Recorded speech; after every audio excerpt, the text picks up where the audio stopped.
Hello, folks! Ayan, so I'm here again doing my vlog.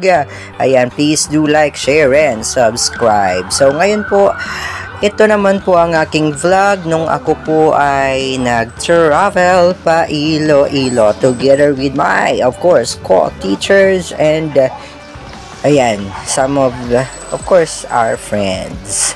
Yes. Yes naman.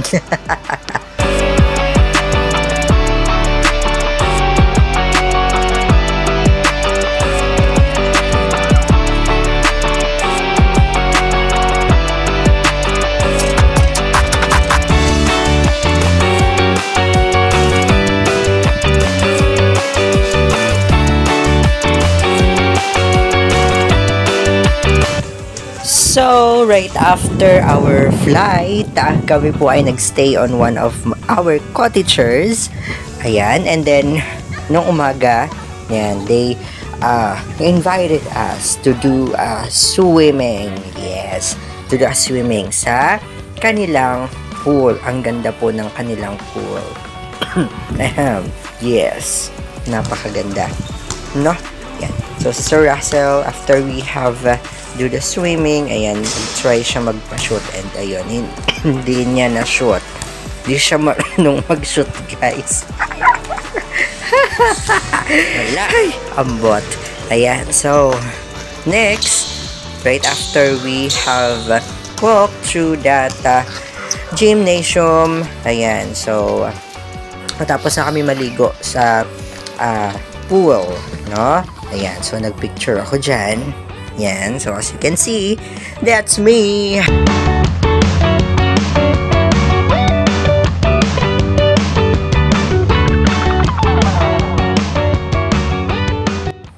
I mean, that's just not me. I don't know.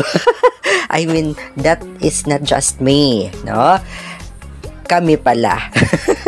That's us. Ayan. So, of course, after namin we do swimming, ayan, may, since my car yung aming one of our co-teachers, then we have a joyride sa Iloilo. Ayan. Nadaanan namin yung different kinds of roads sa Iloilo.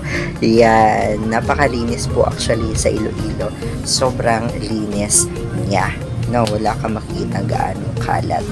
No, Iloilo is one, I can say that it is one of the cleanest city in the Philippines. Kasi yun, makikita mo sa daan, di ba? Sobrang linis. Para kang nasa ibang bansa. Charing. Totoo naman, nakikita mo, di ba? Yes. Ayan. Iloilo is the city of love. No? Yan. City of love. Yan. Kaya sa mga gusto maghanap ng love dyan, you go to Iloilo. Sana mahanap niyo yung inyong love. Yes. Kasi, wala lang. Ako, wala lang.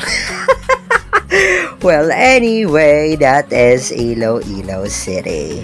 No? Yan. Napakaganda talaga ng Iloilo City. City? City, of course, no? Dinaanan namin actually dyan masyadong mabilis kasi yung camera, no? So, dinaanan namin yung parang river dyan. Yan. So, ang linis din po ng river nila dyan. No? Unlike any other rivers, no? Yan, nalinis po. Yan. Ako din po, malinis din po ako. Charis. Ay, ambot. Ayan. So, that's Iloilo.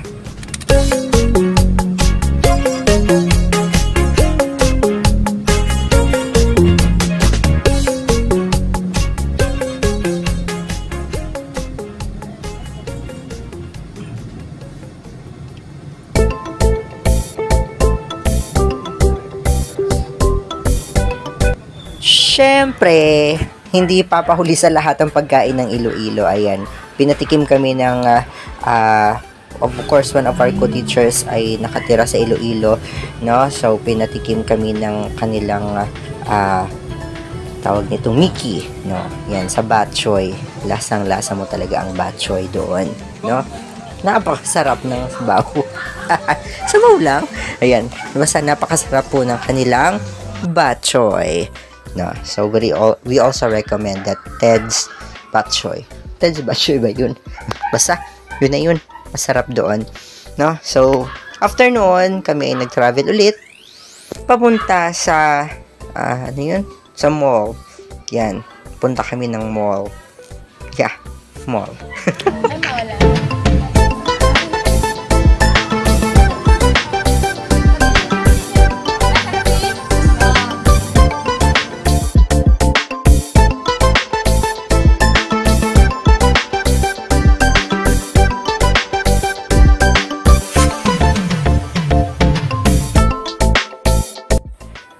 Ang ingay ng aso.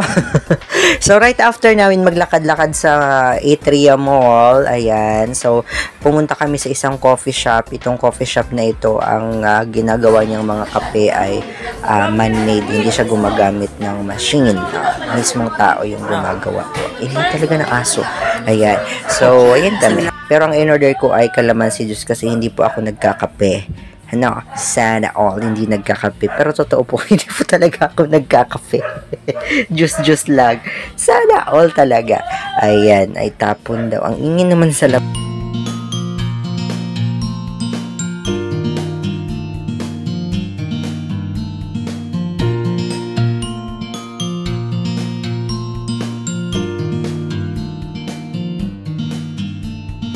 Siyempre, i-flex naman natin ang isa sa napakagandang view doon sa Iloilo City. Yun po, City.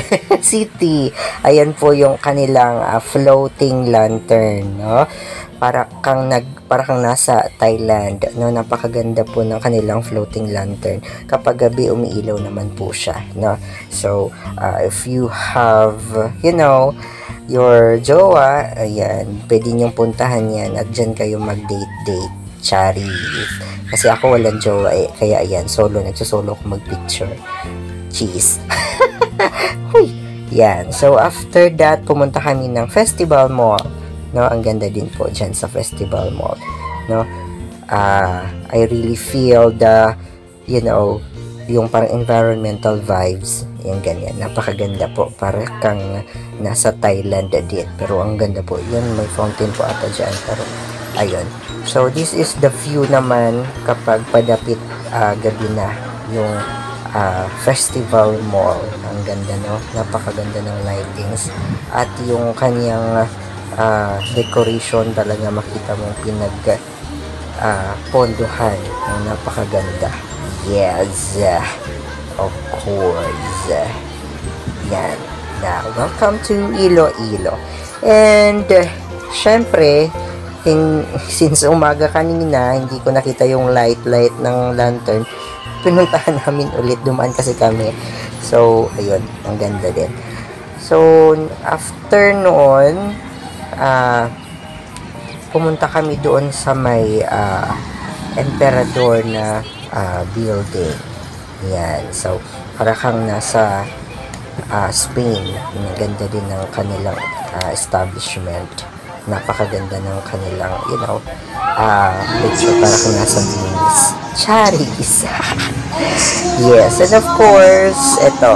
Yan. So, ito naman, may isang singer dito. I mean, isang area kung saan may nagbaband.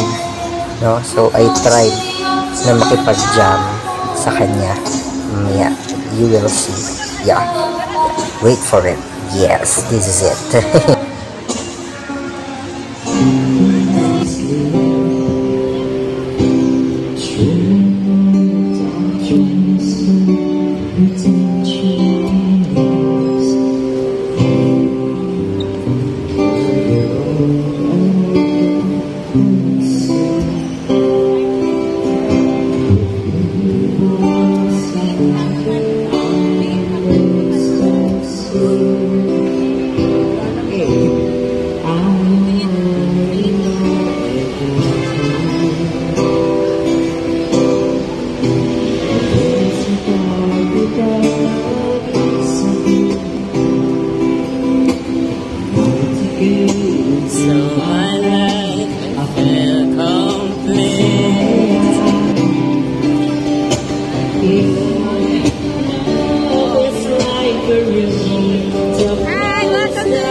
We've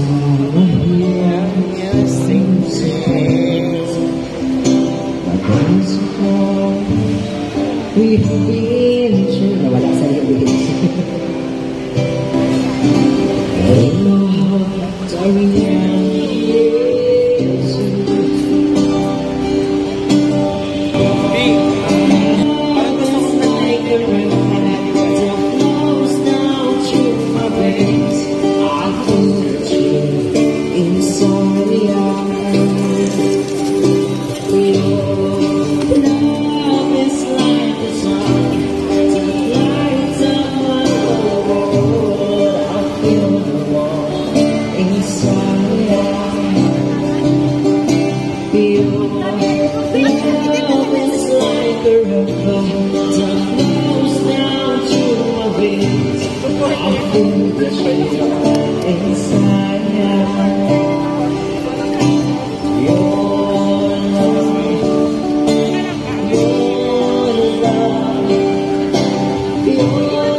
Siyempre, since nandoon na, nakipag-jam ako, no?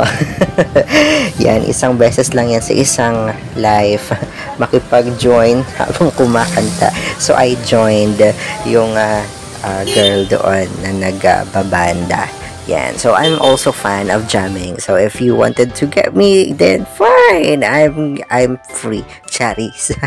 Ayan. So, stay updated sa vlogs because there are more, no? Napakarami pa ng aming mga pinuntahan at napakarami nyo pang malalaman about Iloilo, no? So I do hope you have enjoyed my simple vlog. That is one of the most memorable experience, yung day 1 and 2 of our travel in Iloilo. So that's all for now. I do hope you have a great day. Goodbye.